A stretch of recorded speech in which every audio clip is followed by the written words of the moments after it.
Hello বন্ধুরা, আসসালামু আলাইকুম। টেক সলিউশন বাই সোহেল চ্যানেলে আপনাকে স্বাগতম। বন্ধুরা, আমরা ফেসবুকে প্রতিনিয়তই রেভিনিউর জন্য কাজ করে থাকি।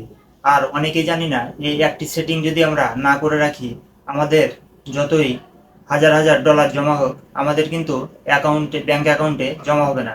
তাই প্রত্যেককেই এই কাজটি করে রাখতে হবে।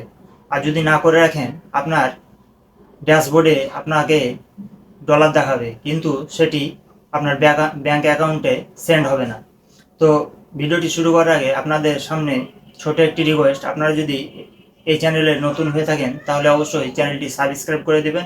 আর ফেসবুক পেজ থেকে দেখে থাকলে পেজটি ফলো দিয়ে সাথেই থাকবেন। আর একটি লাইক দিয়ে ভিডিওটি কন্টিনিউ করবেন। আমরা চলে যাব ফেসবুকে। ফেসবুকে আসার পর আমাদের আমাদের যে থ্রি ডট অপশন আছে এর উপর ক্লিক করে দেব। করার পর সেটিং অ্যান্ড প্রাইভেসি আছে, এর উপর ক্লিক করে দেব।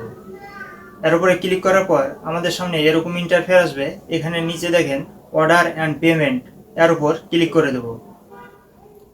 তো আপনাদের আজকে যে ভিডিওটি দেখাচ্ছি এটি আপনারা হয়তো কেউ দেখেননি, এই প্রথম আমি এই ভিডিওটি আপনাদের দেখাচ্ছি। অনেকেই এই ভিডিওটি দেখায় না। তো এখানে আসার পর এখানে অনেকগুলো অপশন পাবেন। এর মধ্যে যে সিকিউরিটি অ্যান্ড কন্ট্রোল, এর উপর ক্লিক করে দেবেন। এর উপর ক্লিক করলে এখানে দেখেন কারেন্সি আমরা বাংলাদেশের ওই জন্য বিডিটি দেওয়া আছে। আর আপনারা যদি বিভিন্ন দেশ থেকে দেখে থাকেন তাহলে আপনার দেশের ওপর যেই কারেন্সি আছে সেটি আপনারা সিলেক্ট করে দেবেন। এখানে দেখেন you can only change you currency on every 72 ঘন্টা। আপনি 72 ঘন্টা পর পর এটি চেঞ্জ করতে পারবেন। এ কন্টিনিউর ওপর চাপ দিলে আপনার যে দেশে আছেন সে দেশ দেখাবে, তখন সে দেশ সিলেক্ট করলেই সেই দেশের টাকাতে এটি সিলেক্ট হয়ে যাবে। আচ্ছা, যাই হোক, এখানে দেখেন security use pin to confirm payment. তো এই অপশনটি আপনাদের অবশ্যই অন করে রাখতে হবে। এটি যদি অন না করেন তাহলে আপনার পেমেন্ট ব্যাংকে জমা হবে না। তো কি করতে হবে, এই জন্য এখানে যখন ক্লিক দেবেন তখন আপনার কাছে একটি পিন চাইবে।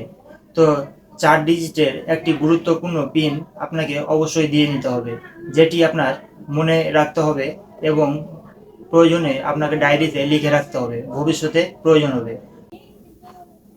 দেওয়ার পর দেখেন লোড নিচ্ছে। এবার আমার ফিঙ্গারপ্রিন্ট চাইতেছে, কারো যদি লক স্ক্রিন থাকে সেটি চাইবে। তো আমি আমার ফিঙ্গারপ্রিন্ট দিয়ে দিলাম। এখন দেখেন এটি অন হয়ে গেছে।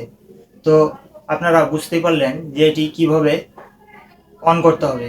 এটি যদি আপনি অন না করেন তাহলে আপনার ভবিষ্যতে ব্যাংকে ডলার যাবে না। তা আপনি যদি আবার পরবর্তীতে এই পিনটি চেঞ্জ করতে চান তাহলে চেঞ্জ পিন লেখা আছে, এর উপরে যখন আপনি ক্লিক দেবেন তখন প্রথমে আপনার যে পিনটি দেওয়া আছে সেই পিনটি দিয়ে দিবেন। দেওয়ার পর আপনাকে পুনরায় আপনার কাছে পিন চাইবে, তখন আপনি নিউ পিন দিয়ে দিবেন। তাহলে আপনি এই পিনটি চেঞ্জ করে নিতে পারবেন। আশা করি ভিডিওটি আপনাদের অনেক উপকারে লাগবে এবং খুব হেল্পফুল। তাই আপনারা ভিডিওটি বেশি বেশি শেয়ার করে দেবেন এবং বন্ধুদের মাঝে শেয়ার করবেন। আর এখনও যারা চ্যানেলটি সাবস্ক্রাইব করেননি তাদের অনুরোধ রইল চ্যানেলটি সাবস্ক্রাইব করে দেওয়ার। ধন্যবাদ সবাইকে। আসসালামু আলাইকুম।